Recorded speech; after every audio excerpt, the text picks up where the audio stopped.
Today's affirmation is about openness from the book Affirmations for Scientific Healing by Swami Kriyananda.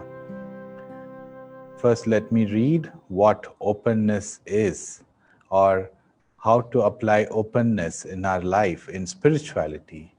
And then let's affirm and pray together. Openness can be a great virtue, but only when it is exercised with discrimination. To be open to wrong ideas or to people who would harm you would be foolish, for it is not with openness that error can be conquered, but with love. Openness of mind is a virtue when it is centered in the desire for the truth. Openness of heart is a virtue when it is centered in love for God. Both mind and heart, however, needs filter to screen out what is not true and what is not of God. This we can do by referring back for approval to the divine presence within, whatever comes to us. We must be ever open to truth and to God, but ever closed or at least indifferent to error and delusion. The affirmation for openness is, my mind is open to the truth, whatever its source. True statements remain valid even if hurled in anger. So, Swami Kriyananda says, openness is a very, very important virtue, but we have to use our discrimination. How can we use a filter? Swami Kriyananda here says, our mind should filter out that which does not belong to truth, and our heart should filter out those things which do not belong to God or which is not of God. How shall we filter? How shall we identify this? He also explains that we have to relate any situations or anything which comes our way to our centeredness. First, we should relate if that is going to help us progress towards God. Simple questions can be asked. Was this situation or is my decision taking me towards God? Or in other words, is this going to be beneficial for me? Is this going to give me everlasting joy, not fleeting sensory pleasures, but everlasting joy? Is it going to make me a better person? All these questions and relating to the situation after deep meditation will guide you, and you will realize on your own if this needs a filter or not. At the same time, openness, we should not be indiscriminate in openness, because it might harm us, it might take us towards delusion. And how important is openness? Because some people are too cautious and they are doubting everything, and they are also closed. They don't try new things, they are not open to new concepts. This might be spiritually a hurdle for them. In the spiritual life, to progress spiritually, Swami Kriyananda and all our masters talk about openness towards grace, openness towards God's plan for us, and openness to receive the blessing. There is a Zen story which I read once. A new disciple would go to meet a Zen guru, and as he sits in front of him for tea, the Zen master would recognize that this disciple, this person who has come for lessons, has already read a lot of books, and he thinks that he is very, very knowledgeable, and knowledge alone will lead him to God. So to prove it, the Zen master would offer tea to this newcomer, and he would pour tea into his cup, and he will continue to pour even after the cup is filled, so that the tea overflows.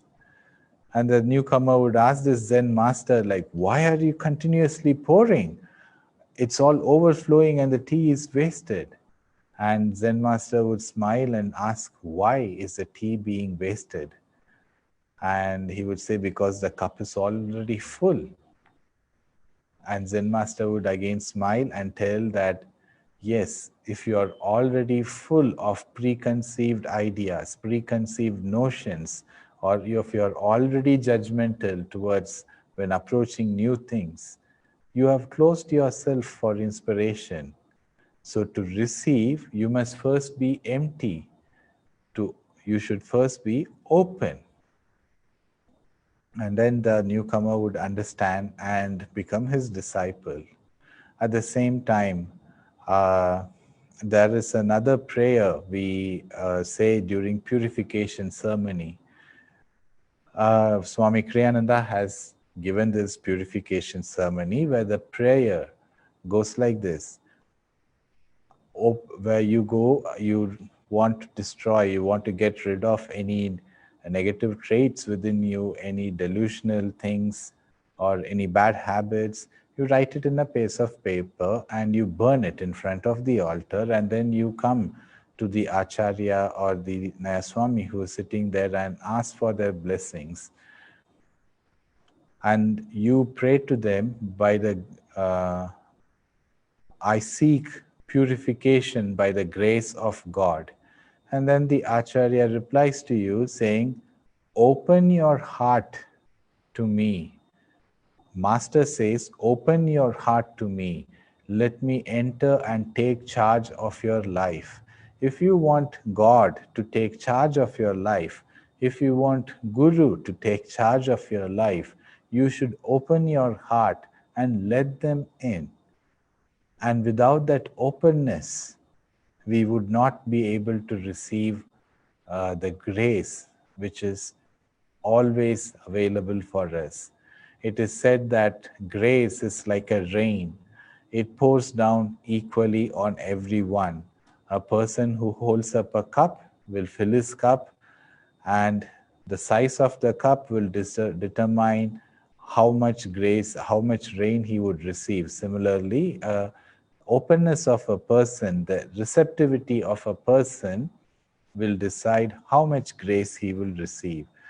And God's love and grace is like sunshine.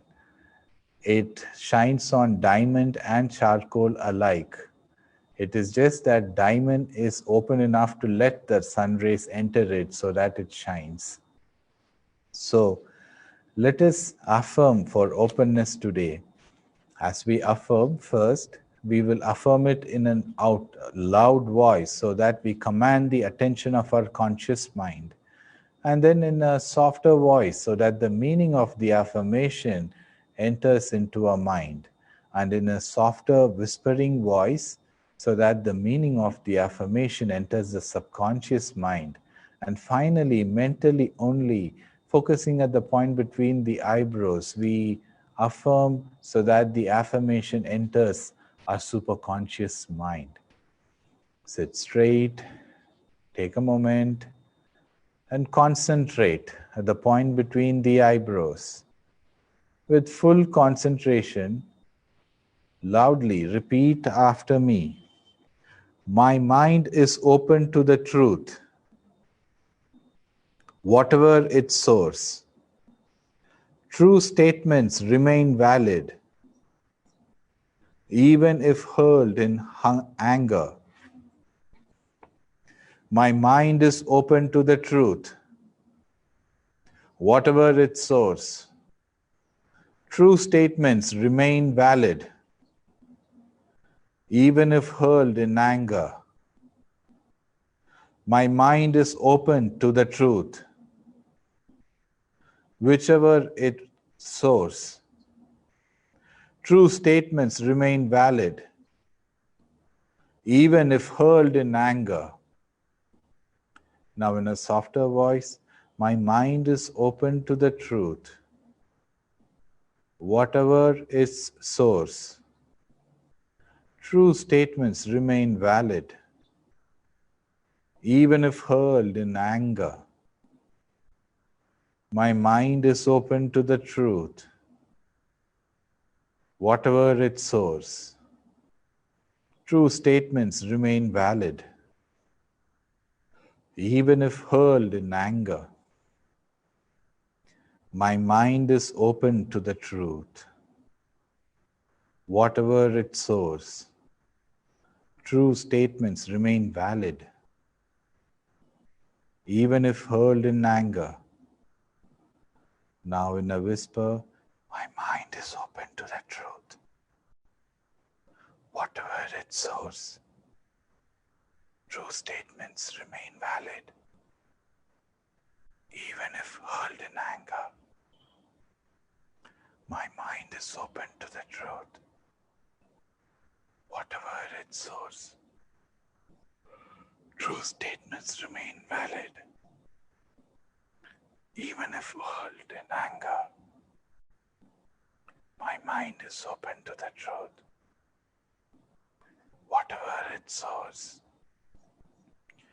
True statements remain valid, even if hurled in anger. My mind is open to the truth, whatever its source. True statements remain valid, even if hurled in anger. Now, deeply concentrating at the point between the eyebrows, affirm superconsciously. Pray along with me. My mind is open to the truth, whatever its source. True statements remain valid, even if hurled in anger. My mind is open to the truth, whatever its source. True statements remain valid, even if hurled in anger. My mind is open to the truth, whatever its source. True statements remain valid, even if hurled in anger. Pray with me to Divine Mother. Divine Mother, let me hear thy melodies everywhere, in the laughing brooks, in the songs of nightingales. Yes, even in the roar of city traffic, behind all earthly sounds, let me listen for thy voice alone. Oh.